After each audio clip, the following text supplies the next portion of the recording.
Okay, so for this practice, we are going back to graphing. So the skills required to be able to do that are highlighted in episodes 5 and 7 of this series.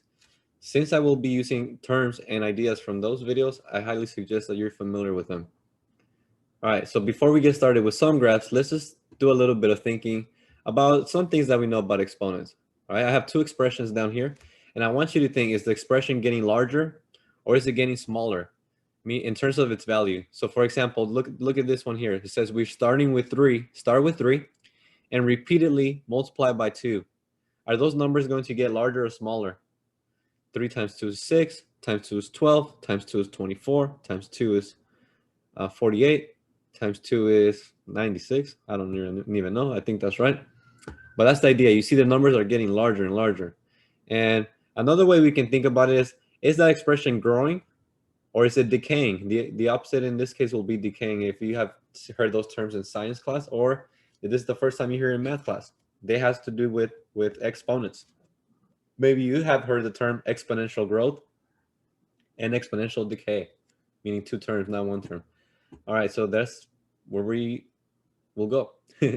So this second expression starts with 80, and then we're multiplying by half, or taking half of that, and then taking half again, and taking half again, and taking half again.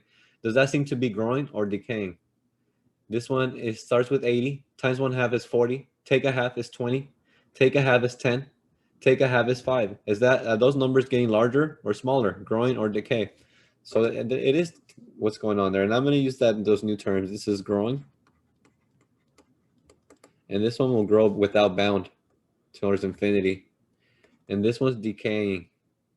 Right? But think, will it have a bound? And it is bounded. We've seen it before in our graph. So decay, that's an example of decay. Is getting smaller. And why is it growing? Because we're multiplying by 2. And why is this one decaying? Because we're multiplying by 1/2. So what's the boundary between those two numbers that you think? And it's not very clear to see here, but the base is, think of if this was done forever, then multiplied by 2 forever, then it would be 2 to the x. And if this were taking half forever, then we would say that it would be 1/2 to the x, but we won't get that detail right here. Let's just say that base, it's growing because base is greater than 1. And right here is decaying because the base, the common base, is less than 1. So that's what I want you to keep in mind. Should make sense, right? We're multiplying by something smaller than 1, it should get smaller. If we multiply by something greater than 1, it's going to get larger. All right, so enough of that. Let's go to negative exponents. That's another thing that's going to help us with this idea. We want to be able to rewrite these things, these expressions, without using negative exponents. Let's go to just positive. So this is 5 to the -8. Remember that means the reciprocal of 5 to the 8th. The reciprocal, take the reciprocal and then raise it to the power of 8. 1 over 5 to the 8th. This one right here has division and same base, so we will subtract the exponents. Same base is 3, so 3 to the 4 minus 10. That becomes 3 to the -6, but then that doesn't have positive exponents, so that is just simply 1 over. I don't like how I'm writing that. Let me put equal sign down here now. Yeah, just so I can be done with it. That is the same as 1 over 3 to the 6. There it is. Oh, I don't even want a box right there. No box. But there it is. Maybe I wanted this box. There we go. Okay. Now look at what's going on right here. This is exponent. So normally I would recognize this and think multiply them, but no, that's not going to help us here. Then we just make it more difficult. Like this problem, we just make it turn it into that one. But then this, we can simplify. We know that 2 to the -1, and this is how we want to think for these future ideas. We want to think that's the same as 1/2 to the x. There it is. That looks a lot nicer than what we started with. And sometimes we're going to see something like this and get intimidated, but we can manipulate it. Notice that this is the same. Hopefully you recognize this is the same as 2 to the -1 times x. Verify that. What's -1 times x is -1. And therefore we can apply this idea, rewrite this in this format. We can say, all right, this is the same as 2 to the -1 to the x power. And therefore, this is 1/2 to the x. Maybe I can use more, give myself more space there. 1/2 to the x. And what I'm trying to point out here is that this expression, this one is the same as that one.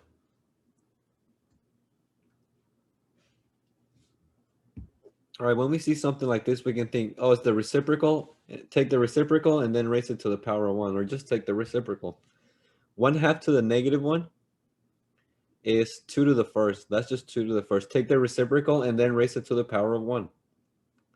So the way I'm going to write that is take the reciprocal, which is 2, and raise it to the power of 1. So then this one is saying here, start with a fraction. Then we're going to take the reciprocal and raise it to a power of 2. Take the reciprocal is 3. And raise it to a power of 2 is 9. This one's 2 and this one's 9. Yep. It's pretty much what it is. And now, if you didn't like that way, if that wasn't a little bit hard for you to follow, then let's think like this, because this is also a good way that I want to show you. Suppose you didn't think that way, and that's fine if you did, or if you didn't prefer it. At the end of the day, it's up to you to choose what is your favorite method. So if I notice that this is 1/2, then I know we can rewrite this as, let me go back to my green color.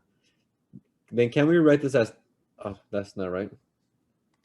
2 to the -1 to the -1. Because 1/2 is the same as 2 to the -1. We've seen it right here. And then we have that to the -1. That's just allowing us to multiply the exponents. And what's -1 times -1? That's just 2 to the first. Well, I don't know that I like that very much, but it works. Same thing in here. If we see 1/3 and we prefer to multiply the exponents, we can rewrite 1/3 the same as 3 to the -1, and then raise it to a power of -2. Allows us to multiply those exponents.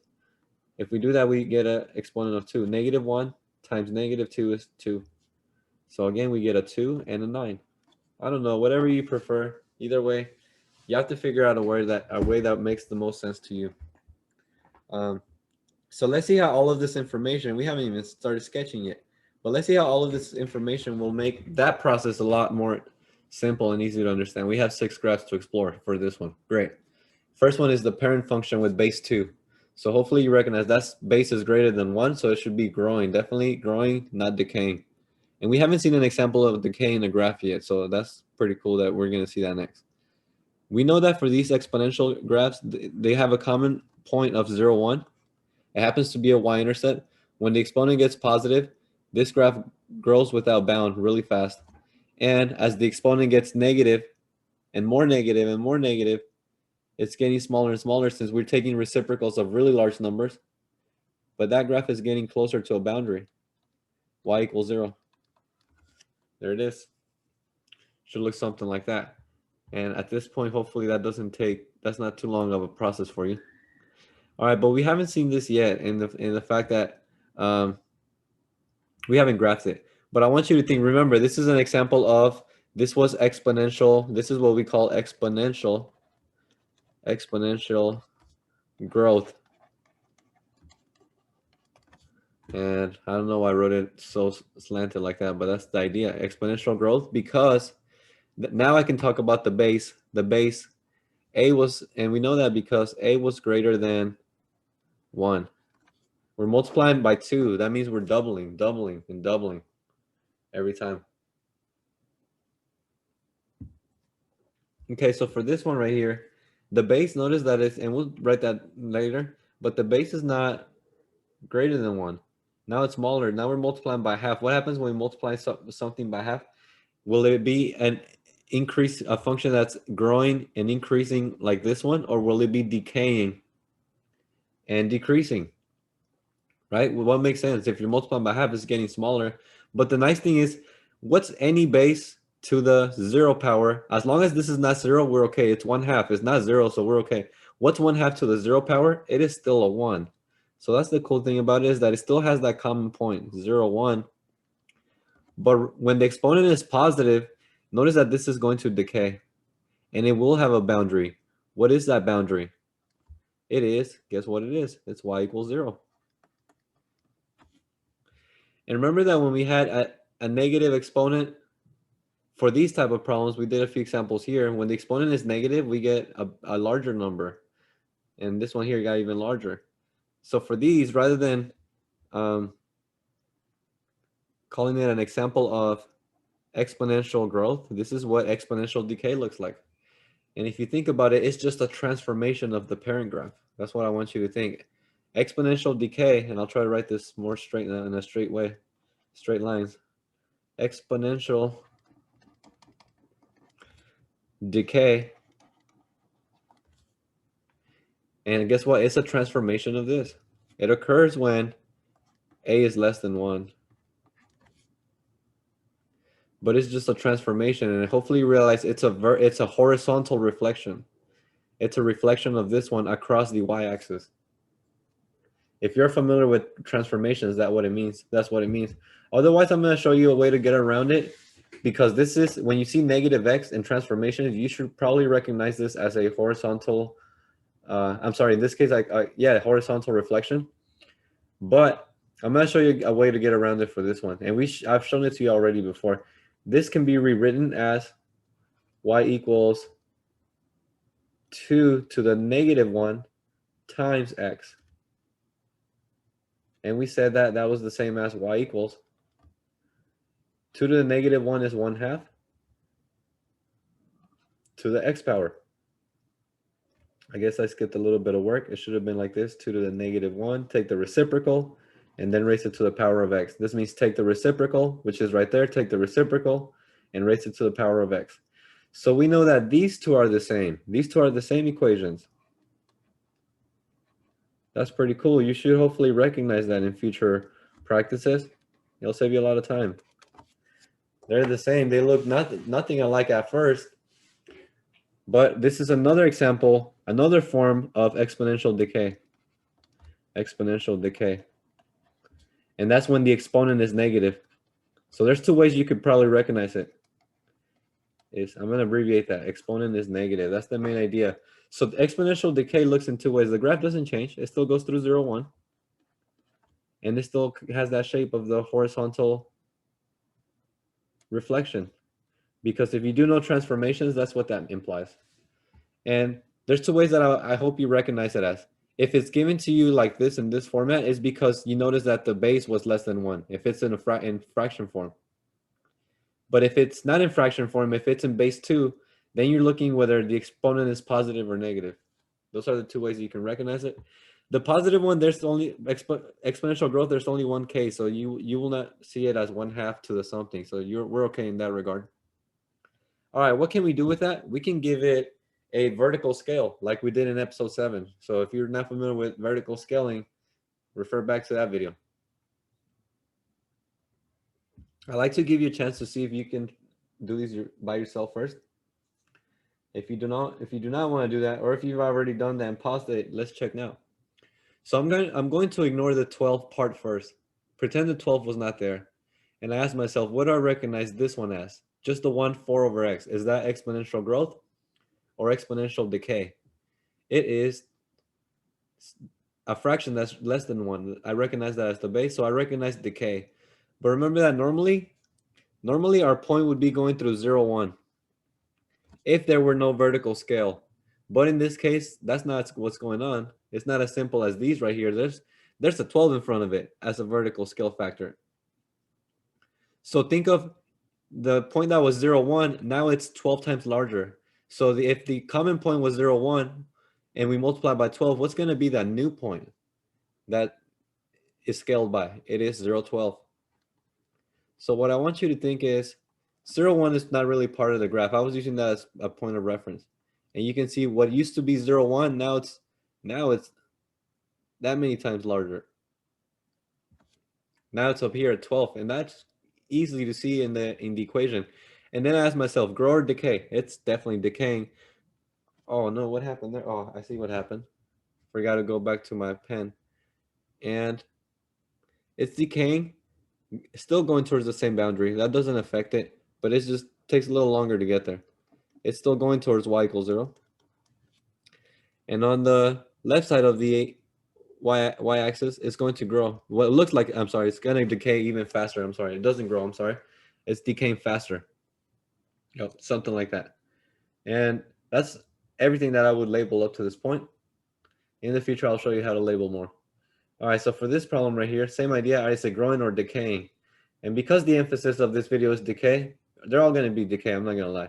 And remember, that normally it goes through 0, 1, but now it's a factor of 50. So what's our new y-intercept? It's going to be 0, 50. And we do know it's decaying. And it's going to decay towards the boundary. What's the equation of that boundary? It's the line y equals 0. And we know on the left side of the y-axis is decaying at an even faster rate. Should look something like that. Look at that. Pretty decent sketch, not bad. And then here, hopefully you recognize two things going on. So maybe we want to do a little bit more rewriting here. And probably do it down here. Let me see. There we go. So I want to rewrite y equals -5 to the negative x. What's going on? Think of it like this. The negative, it's outside the 5. So it's -1 times 5, really. So -1 is the vertical scale, and like 50 was. Or you can think it's a vertical reflection. So for the original graph of 5 to the something, the original point was 0, 1. But because we're reflecting it or multiplying by -1, hopefully you recognize that reflection. All right? So that one's going to be 0, -1. We know that at least so far. But then I don't like how this looks. Maybe you do recognize it and say, oh, it's a horizontal reflection. But to apply what we've been learning, let's rewrite this as -5 to the -1 to the x. And I did skip one step there, but I've shown it so many times in the last few videos that you should be okay with this jump. This is not too big of a jump.